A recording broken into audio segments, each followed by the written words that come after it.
Hey everyone, welcome back. It's Amanda from Hookemcreations, and today I am talking about a big trend that's been going on for over a year, the hexa-cardigan. Now this is one of those projects I did not plan on doing this year. I was like, yeah, it's a big trend, it's a big fad, it's okay, not my thing. But then I was going through some of my stash earlier this year and I looked at these skeins of yarn that I had that I got from Tuesday Mornings years ago, and it was just sitting there. I didn't know what to do with it, and so I said, you know what, I think I have an idea for this and I'm going to try it out. And it became one of those weekend projects that slowly got pushed to the side, and then I brought it back out because I put focus into other projects and not into this project. So here it is. I finished it this week, and the tutorial that I followed was Kelsey from Passionate. She has her own YouTube channel and she has tutorials on how to do crocheting, how to make garments. She does a lot of garment type tutorials, and she does a fantastic job with her no-sew hexa-cardigan, and very simple and easy to follow, and that's why I chose to follow her demonstration. So here is the hexa-cardigan. Sleeves inside out. So here's the hexa-cardigan right here. So basically, I'm going to turn it around. So here's the back of it. Basically, what you are doing is using what we call the granny stitch, is the granny cluster stitch is what I like to call it, because all it is 3 double crochet in a spot, in a opening, and then you go to the next opening and put 3 double crochet, and you keep doing that over and over in a square. We did the traditional granny square video, and I will put that in the description so you guys have an idea of what I'm talking about. So I call it the granny square or the granny stitch cluster because it looks like a cluster. But the difference about this project is that instead of 4 corners, you're working with 6. And so you have 6 points instead of 4. And you're making more of an L shape than a square. So you have this tube. So here's the middle here, and here's a point, and there's a point on the other side, and there's a point over here, and a point on the other side. So when you're working on it, you're working on it in a big circle, but once you fold it up, it looks like a big L shape. And that's hence why it's called a hexa-cardigan, because you're working on 6 sides instead of 4. Here are some of my takeaways about doing the hexa-cardigan. Number 1, it is very simple to do. It is not like doing a bunch of granny squares and connecting them all together for a blanket or anything like that. This is a pretty simple project. It does not take, okay, I'll say it might take a weekend, it might take 2, depending on how fast of a crocheter that you are. It's really a good weekend, or even like if you want to if you go on a vacation, it's a good vacation trip project to do. It's pretty simple, pretty like it is a lot of fun. There are variations that you can do with color changing and things like that, but with this, the yarn was already in place for me. It was already variegated. I didn't have to do a lot of color changing with it. This was the color motif that it had, and it has all the mustard yellows, the purples, and the grays that I like very much because I like neutral tones. Here are my takeaways with this project. I have nothing bad to say about the tutorial that Kelsey put together over at Passionate. She did a fabulous job. I loved it from beginning to end. Now, for me, if I were to make this again, which I'm already hooked, like let's just get to the point.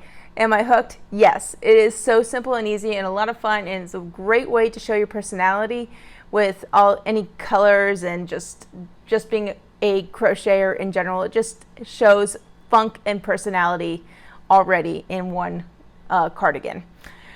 here are some things I would do if I were to do it again. Number one is I would make the hexagon portion of it, I would make it a little bit bigger.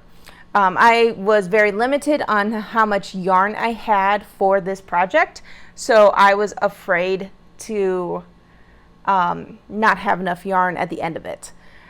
But luckily I used almost every single inch of the yarn that I had for this project, and almost like none of it went to waste. Like I may have like a little small ball of yarn left over, but that's it. So yeah, I would make the hexagon portion of it, of the sleeve, a little bit bigger because I am a bigger girl. I am almost 6 feet tall, and I have mom chest. I have 2 boys, and I'm going to just straight up say it, I breastfed both of my boys, so my chest is a little bit on the larger side. So I would definitely make that a little bit longer. And then the second part would be I would make the sleeves a little bit longer as well. Again, this had to do with the fact that I was limited on yarn. It had nothing to do with the tutorial whatsoever. But I would definitely make it a little bit longer. If I were to crochet it, if it was an open sleeve, I think the length would have been fine if I left it open, but because I didn't leave it open, I closed it off with a cuff. I would definitely have added at least another 2 to 3 rows to give it that to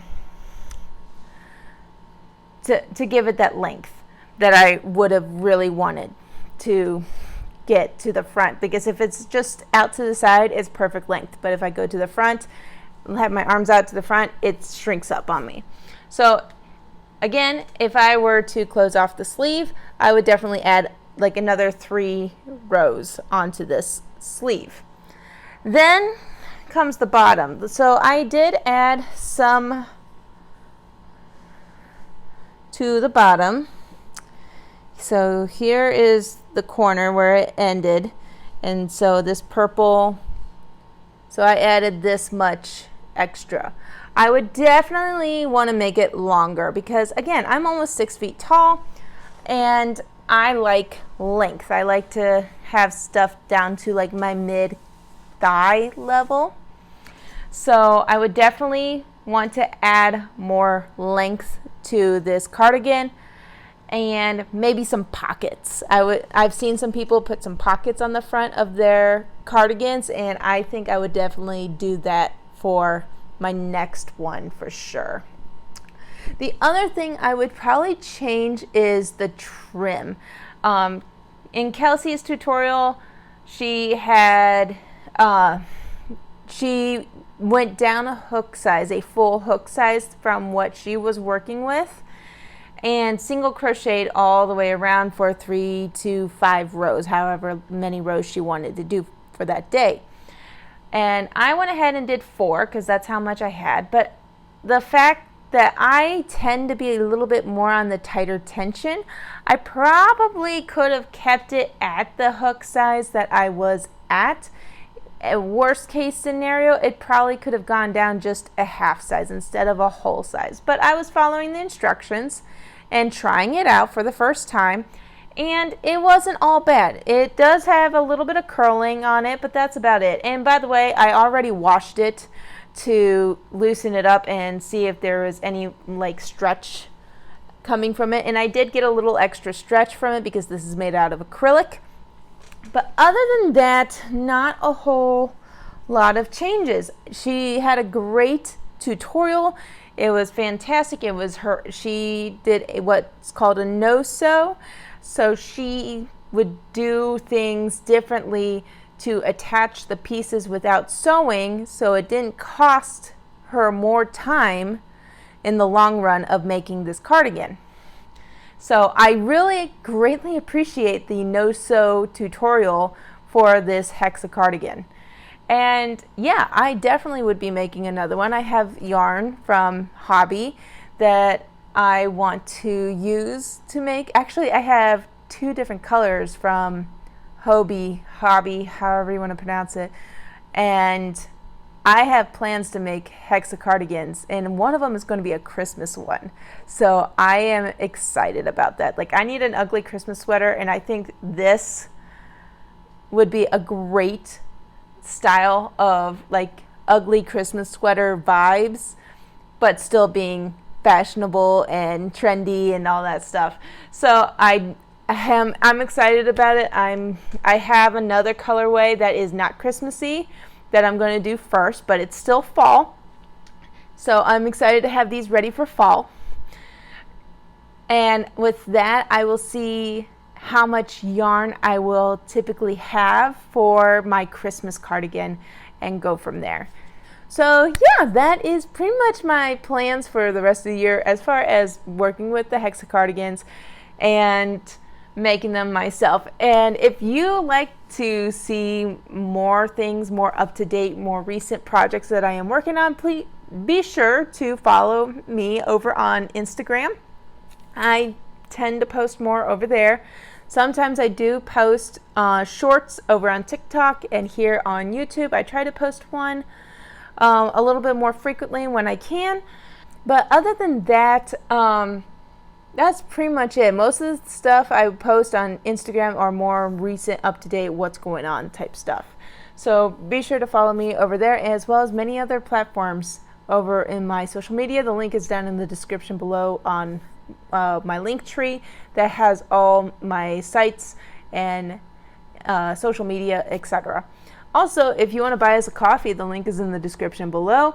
Anything from that coffee fund helps me pay back for the yarn that I used for these tutorials and videos, etc. And while you're at it, down in the description box, be sure to give us a like and a follow, subscribe to our channel, ring the bell, get notified of when the next video comes out. It could be just as simple as talking about our trends in the crochet world, or it could be a tutorial in knitting as well. We talk about anything from knitting to crocheting and anything in the fiber arts community. So be sure to subscribe and follow and get notified of when the next video comes out. And until next time, happy crafting.